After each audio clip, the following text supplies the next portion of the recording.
First, it was hard to complain because I chose to be there myself. And second, it's simple, if not me, then who?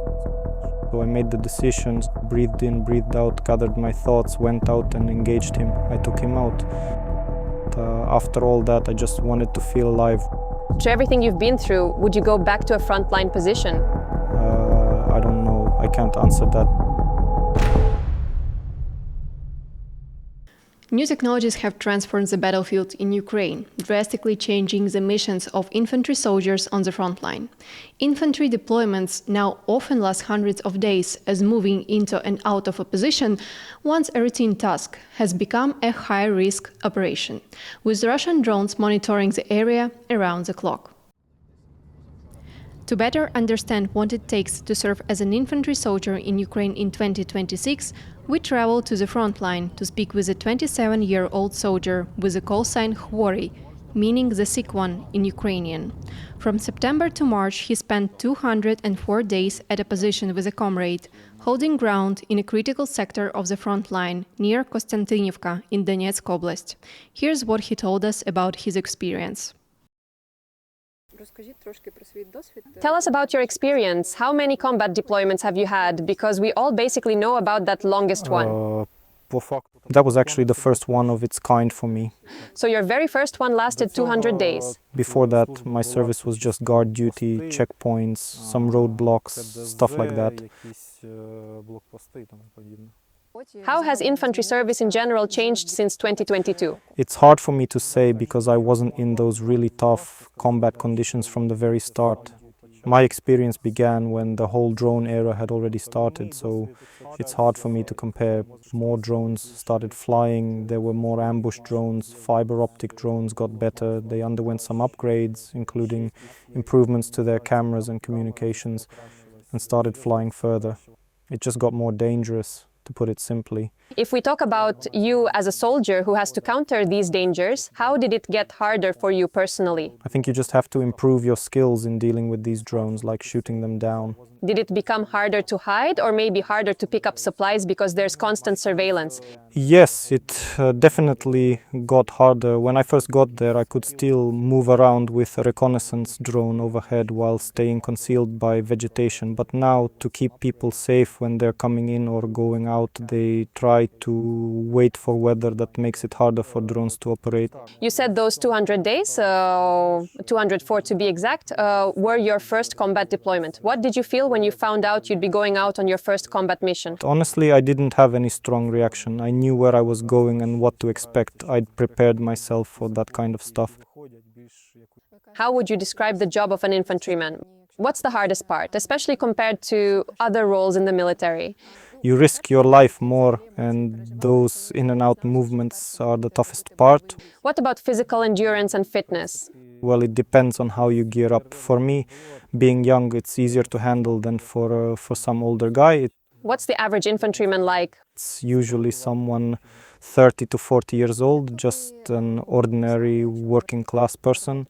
What kept you going for so long at the position? First, it was hard to complain because I chose to be there myself.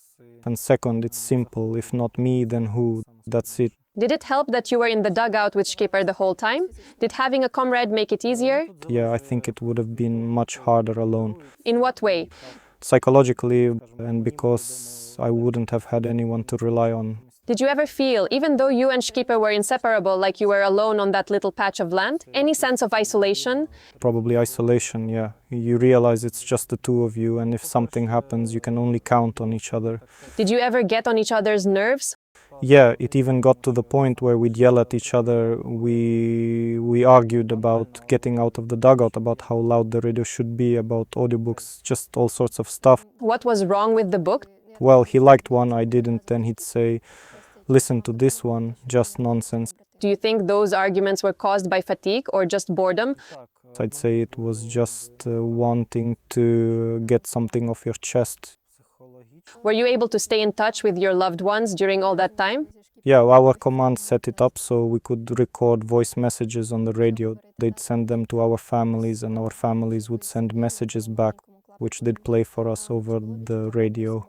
You mentioned that while you were on position, you had one engagement, but a lot of incidents happened around you. Yeah, close calls. So what was the most dangerous thing you personally faced on position? That would be the firefight when you don't know how it'll end.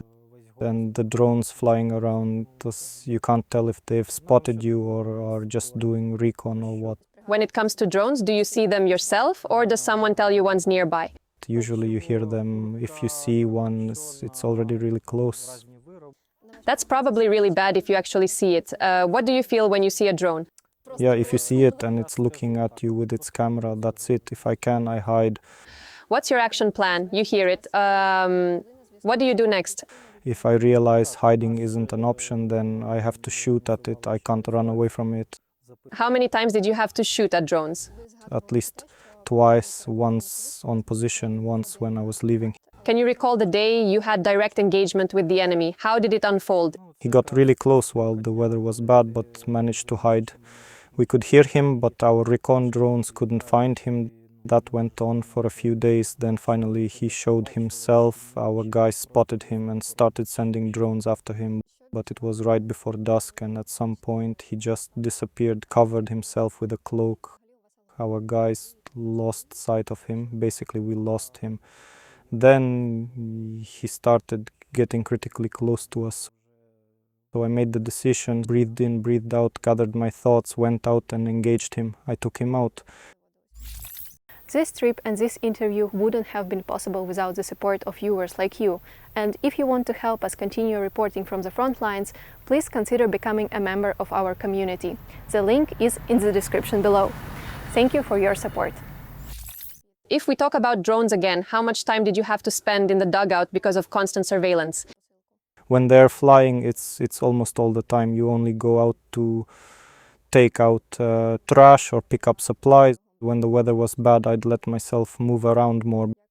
Can you talk about how risky it was to go 20 to 40 meters from your position to pick up supplies? Basically, as soon as you go out, you're visible. The further you go, the more exposed you are, the higher the risk of being spotted. But if something happens near you, dropping the supplies there isn't great, because if they find them, they might find you too. Were there many times when a supply drop got stuck somewhere and you had to improvise or hide? Yeah, it happened in a tree, in bushes. Sometimes it bounced really far. You had to climb, poke it with a stick, or just run really fast. Did you ever have to leave a supply behind? No, but there were times when animals tore it up and I had to clean up after them so we wouldn't get exposed.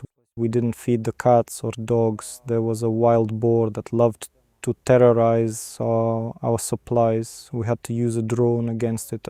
And then mice, that's standard. We tried to fight them, but it didn't work. We put out poisoned bait, but it only attracted more of them. In the end, we just sealed everything in boxes and covers, and eventually they left on their own. I wanted to go back to the question of tracking time. You said you had a watch, but I remember in another interview you said you stopped counting days at some point. Yeah, I said that. I just didn't see the point anymore. Do you remember what month that was? Around the third month. And after that, just Whatever happens, happens.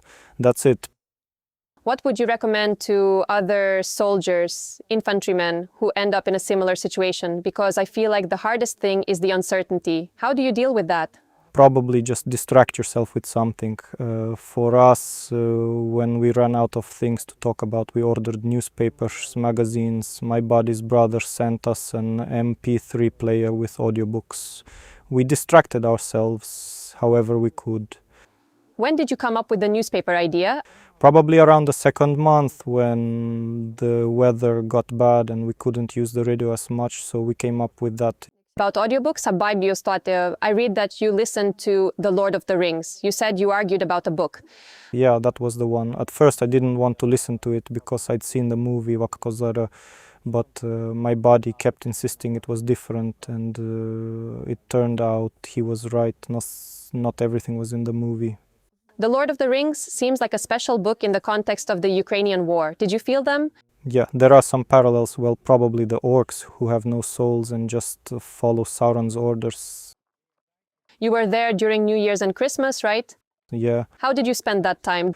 We just said, hey, it's New Year, exchanged holiday greetings with the neighboring positions. The command post made us a nice package with treats, cookies, smoked chicken, different meat products, stuff you don't usually get. They packed it really well, so it would make it to us. That's about it. Did you feel at least a little bit of joy or happiness in that moment? Yeah, the guys went out of their way, found all that, organized it, and it got to us. Does your perception of holidays or special dates change when you're on position? I guess they just get forgotten, they don't seem that important anymore, that's it. Did you notice your thoughts changing over time? From the first month to the 7th, did your mindset shift?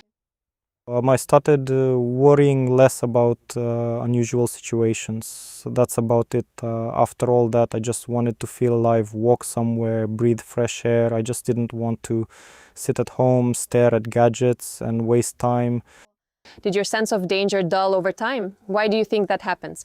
Yes, after being there so long, things I used to pay attention to, I stopped noticing as much. We adapt, get used to it, something like that. But in the end, we still want to live, right? Yes, but at some point you just realize it's not as dangerous as you thought when you didn't understand it. Maybe it's about fatigue, exhaustion? Probably, in some sense, yeah. There's a bit of that. In your opinion, do civilians really understand the difficulties that infantry soldiers face today? Put it bluntly, they haven't been there, so they can't fully understand what's going on. Do you think society values and understands the infantry? Honestly, people started noticing us through interviews and online. Within the brigade, you can see it in the recognition we receive and the way they treat us. This might sound a bit grand, but do you feel like a hero of your time in Ukraine? Yes, I'm someone who voluntarily joined this war and tries to do something. A lot of experts and drone manufacturers are saying that maybe in the future, infantry could be replaced by drones and the kill zone will be dominated by drones. Do you think it's possible to ever replace infantry? It's hard for me to answer. I don't know all the aspects. Like I've said in other interviews, when the weather's good, drones can do a lot. But when they can't fly, it's just a person with a rifle facing the enemy. If machines could replace people in the hardest and most dangerous situations, that would be great. The experience you went through, does it still stay with you or have you moved past it? I've already moved past it. I've moved on with my life. How do you see your future in the Ukrainian army? Right now, I'm not sure where to go next, but for now, I'm staying in the brigade, doing what I can. After everything you've been through, would you go back to a frontline position? I don't know. I can't answer that. Given the latest news and how you feel, who's winning the war right now? I don't know. It's a back and forth, swings both ways.